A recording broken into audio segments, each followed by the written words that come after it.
So Margaritaville at Sea just unveiled their brand new casino loyalty program, and they're touting it as the best at sea. Did it live up to expectations? I'll tell you all about it next.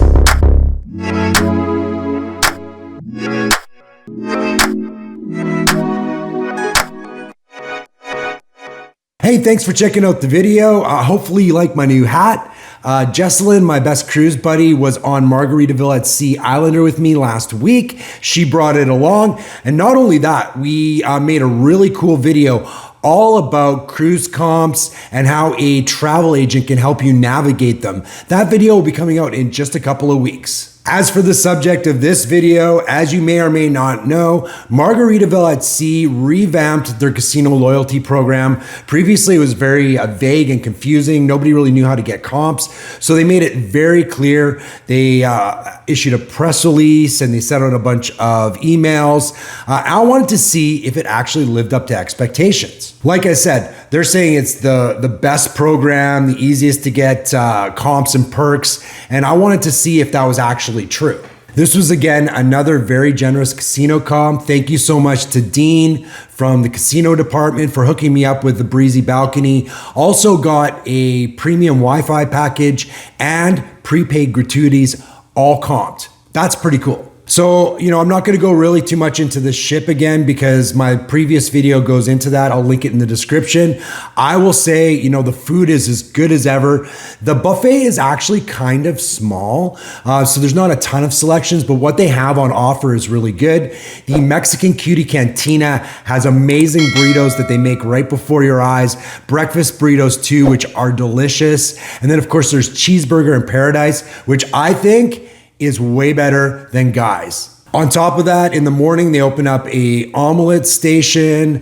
They've got pizza at night. And then they've also opened up the Islander dining room. It used to be exclusively for suite guests, but now it's for everybody. So we checked that out a couple of nights and the food on offer was delicious. One little thing I will say is I don't think they're quite up to snuff right now on the cleanliness and maintenance aspect when you compare it to like a Royal Caribbean.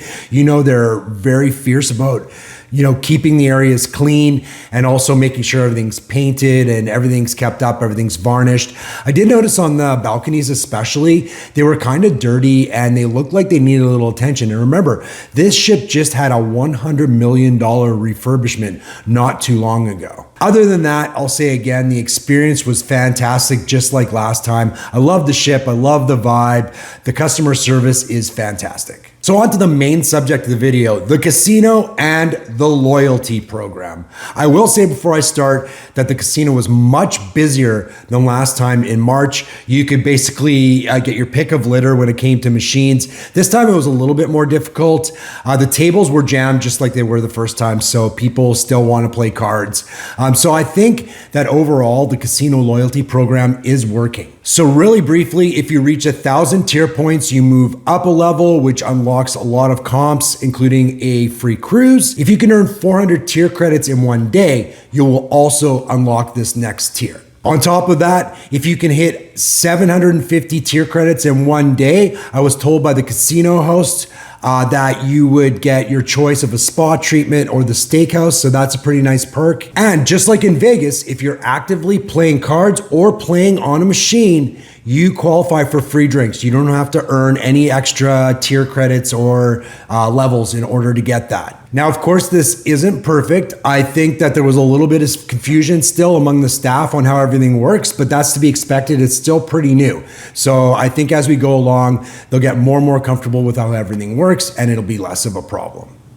I will say day one, the line for the cage was super long. So that's where you get your player's card. It's not your SeaPass card. It's a different card. Don't forget to bring your ID on that day because you will need it to get your player's card. Additionally, if you have any perks that were with your offer, so if you have free play or something like that, you will need to visit the casino host desk in order to have that added to your account.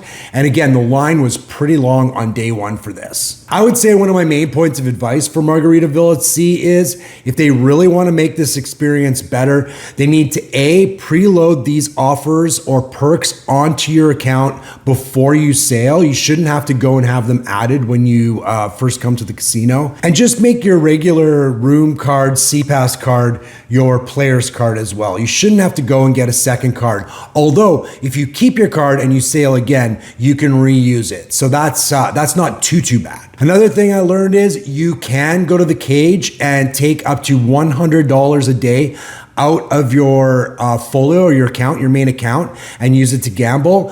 I kind of like this idea because it limits you a little bit, $100 a day. It might stop some people who might not be able to be as disciplined or help themselves from taking out a bunch of money. As you know, with Royal Caribbean, depending on your level and what you're using as your method of payment, you can take a lot more out every day. So something that you need to know and something that kind of hung me up is previously, we couldn't figure out the point system because the points that you see on the little display take forever to go up. I think you need to cycle $250 through the machine before you get 1 point. So we were like, well, what are these points and what are they good for? Well, it's still showing that, but I found out what the points were good for. Every time you get a point in that display, the main display, that is $1 worth of free play. Additionally, the little star beside the points shows you your level, which is pretty cool. Now, if you want to know your tier credits, you have to go into your account and you find them under the account summary. Once I knew that, it was really easy to check my points, and I felt that was a much better experience. I mean, if it was up to me though, I would have it flip-flopped. I want to see my tier credits as I go, but I think it's a cool idea to show how much you have in free play right on that main screen. Another negative, and this is not just a Margaritaville at Sea problem, but I found it was particularly, troublesome on Islander, is getting your free drinks.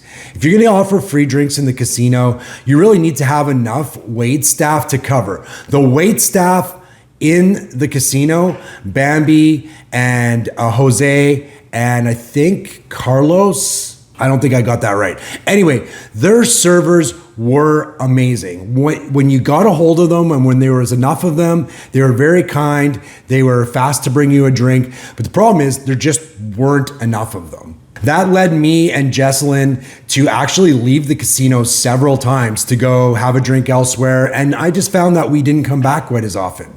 So my play level, although I did fairly well, wasn't nearly what it could have been. And it probably doesn't quite match what I'd play on, say, a Royal. Another thing playing into that is the fact that the casino is non-smoking. Now, a lot of you might think that's a great thing, and I don't think that's necessarily a deterrent for the casino. But the fact of the matter is, some people will play less because the only place you can smoke on Islander is way up on 10, and the casino is on 2. So, if you're going up for a smoke, you're probably going to be gone for half an hour, and that's a half hour that you might have been gaming otherwise. I did talk to the casino manager and the casino supervisor about the drink situation, and they were pretty frank with me. They said they were arguing for more servers. I guess, they have to borrow servers from other places on the ship.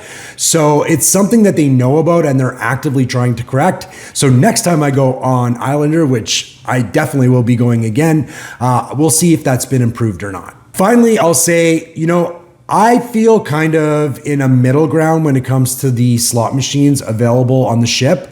I do think there's a lot of higher volatility machines, but they also have a lot of older machines too. So if you're looking for a little bit of nostalgia, there's a lot of fun machines that I was very happy to play on this sailing. There are a bunch of off-brand machines that are kind of like the original machines. I don't know if I really cared for those too much, but there are enough machines that are interesting and fun. They will keep you quite busy.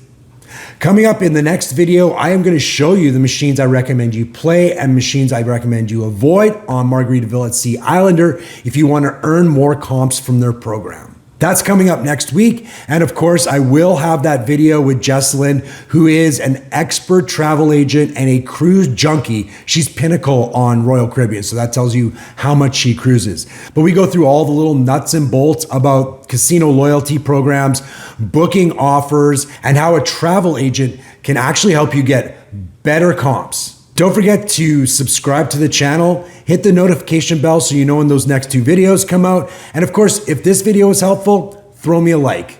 Thank you so much.